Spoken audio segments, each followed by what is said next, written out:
నమస్కారం. Star hospital సుఖీభవకు స్వాగతం. ఈ రోజు సుఖీభవలో సర్జరీతో ఫైబ్రాయిడ్లు మాయం, బైక్ నడిపితే నడుం నొప్పి, ఫిల్టర్ సిగరెట్లతో క్యాన్సర్ రాదా, పీసీఓడి ఉంటే పిల్లలు పుట్టరా, ఇంకా సమస్య సలహా హెల్త్ టిప్.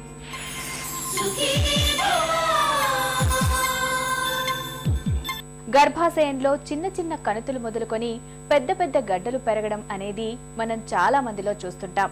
స్కానింగ్ వంటి పరీక్షల్లో ఇవి అనుకోకుండా బయటపడుతుంటాయి. గర్భసంచిలో గడ్డలు ఉన్నాయని తెలియగానే మనలో చాలా మంది అవి ఖచ్చితంగా క్యాన్సర్ కణుతులేనన్న నమ్మకానికి వచ్చేస్తుంటారు. నిజానికి అవి క్యాన్సర్ గడ్డలు కావచ్చు, కాకపోవచ్చు. అయితే ఇలాంటప్పుడు చాలా మంది గర్భసంచిని తొలగించే హిస్టరెక్టమీ ఆపరేషన్ కు వెళ్తుంటారు. నిజానికి గర్భసంచిలో కణితుల్ని తొలగించడం ఇప్పుడు చాలా తేలికని చెబుతారు డాక్టర్లు. లాప్రోస్కోపిక్ పద్ధతిలో గర్భసంచిలో గడ్డల్ని ఎలా తొలగిస్తారో ఇప్పుడు తెలుసుకుందాం.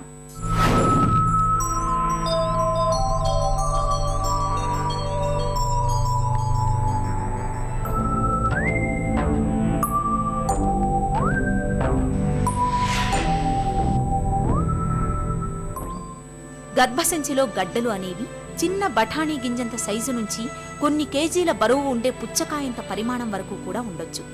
ఫైబ్రాయిడ్స్ కు జన్యుపరమైన కారణాలు కొంతవరకు కనిపిస్తాయి. గర్భసంచిలో గడ్డలకు చాలా వరకు ఈస్ట్రోజన్ హార్మోనే ఎక్కువగా కారణమవుతుంటుంది. ఒకప్పుడు అధిక సంతానం మూలంగా గర్భసంచిపై ఈస్ట్రోజన్ ప్రభావం బాగా తక్కువగా ఉండేది. ఇప్పుడు త్వరగా రజస్వల కావడం, ఇద్దరు పిల్లలతోనే సరిపెట్టుకోవడం, మెనోపాజ్ లేటుగా వస్తుండడంతో గర్భసంచిపై ఈస్ట్రోజన్ ప్రభావం ఎక్కువగా ఉంటుంది. ఫలితంగా ఇవాళ చాలా మందిలో ఫైబ్రాయిడ్లు సమస్యగా మారుతున్నాయి. ఒబేసిటీ, మనిషి లావు ఉన్నప్పుడు ఫైబ్రాయిడ్స్ వచ్చే అవకాశం ఎక్కువగా ఉంటుంది.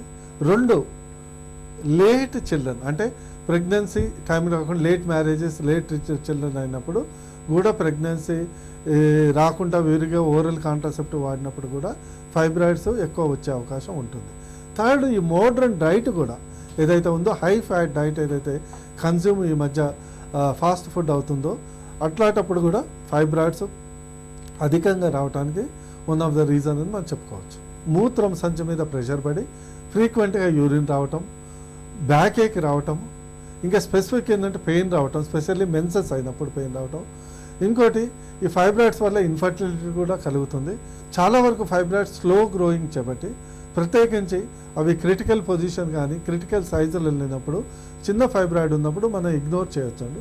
కానీ 3 to 5 సెంటీమీటర్స్ ఉండి సబ్మ్యూకోసల్ అంటే గర్భసంచి లోపల ఉన్నప్పుడు కానీ, లేకుంటే యంగ్ ఉమెన్లో, పిల్లలు లేని ఉమెన్లో ఏదైతే ట్యూబల్ బ్లాక్స్ కలుగుతున్నటువంటి ఫైబ్రాయిడ్స్ కానీ వల్ల కానీ దానికి సర్జరీ కంపల్సరీ చేయటం అవసరం.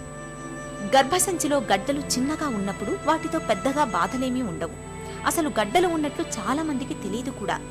రొటీన్గా చేసే స్కానింగ్ పరీక్షల్లో బయటపడుతుంటాయి. అయితే గడ్డల పరిమాణం 2 సెంటీమీటర్ల కంటే పెద్దగా ఉన్నప్పుడు వాటి మూలంగా రకరకాల ఇబ్బందులు కనిపిస్తాయి.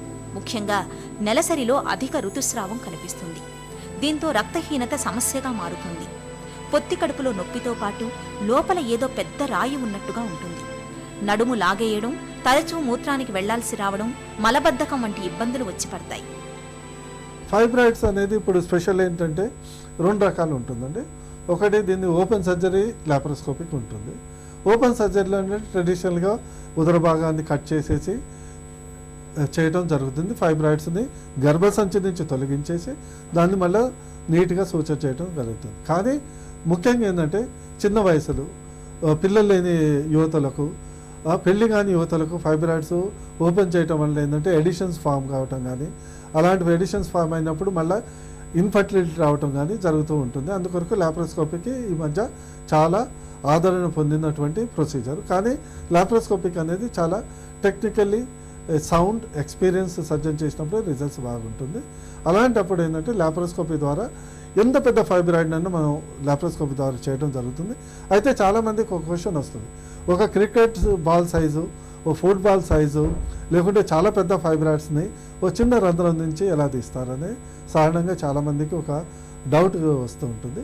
అయితే ఇదేంటి ఏంటంటే మార్సులేటర్ అనే ఒక మిషన్ ఉపయోగించి ఈ ఫైబ్రాయిడ్ని ఒక యాపిల్ కోర్ లాగా దాన్ని తీయటం జరుగుతుంది. అందుకొరకే ఎంత పెద్ద ఫైబ్రాయిడ్ అయినా కూడా లాప్రోస్కోపిక్ కీహోల్ ఆపరేషన్ ద్వారా చేయడం జరుగుతుంది. గర్భసంచిలో గడ్డలు ఉన్నప్పటికీ కొంతమందికి ఎలాంటి బాధలు ఉండవు. ఇలాంటప్పుడు తరచూ స్కానింగ్ చేయించుకుంటూ గడ్డలను పరిశీలించుకుంటూ ఉంటే సరిపోతుంది. ఫైబ్రాయిడ్స్కు ఇవాళ జిఎన్ఆర్ఐ అనలాగ్ ఇంజెక్షన్లు, మిఫిప్రిస్టోన్ లాంటి మందులు, లివోనార్జెస్ట్రల్ మెరీనా లాంటి మందుపూత కాపర్టీలు అందుబాటులో ఉన్నాయి.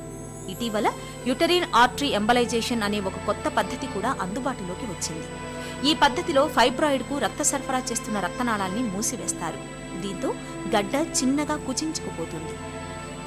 నివారించడానికి ప్రత్యేకమైన మార్గాలు ఇప్పటివరకు అయితే లేవండి. వీలైనంత వరకు ఓరల్ కాంట్రాసెప్టివ్స్ తక్కువ వాడితే దాని ఇన్సిడెన్స్ తగ్గొచ్చు. ఫ్యాటీ ఫుడ్ తక్కువ వాడితే దాని ఇన్సిడెన్స్ తగ్గొచ్చు. నార్మల్ వెయిట్ మెయింటైన్ చేయడం వల్ల ఫైబ్రాయిడ్ ఇన్సిడెన్స్ తగ్గించవచ్చు. కానీ టోటల్గా దాన్ని చేయడం వల్ల 100% ప్రివెంట్ చేస్తామని మనం చెప్పలేము. గర్భసంచిలో గడ్డలు ఉన్నాయని తెలిసినప్పుడు అవి క్యాన్సర్ గడ్డలేమోనని అనవసరంగా ఆందోళన చెందకూడదు. ఫైబ్రాయిడ్స్ పరిమాణం చిన్నగా ఉండి ఎలాంటి బాధలు లేనప్పుడు వాటిని అలాగే వదిలేయడం ఉత్తమం. గడ్డలు మరీ పెద్దగా ఉండి బాధలు తీవ్రంగా ఉన్నప్పుడు మాత్రమే మయోమెక్టమీ సర్జరీకి వెళ్ళాలి. నెలసరి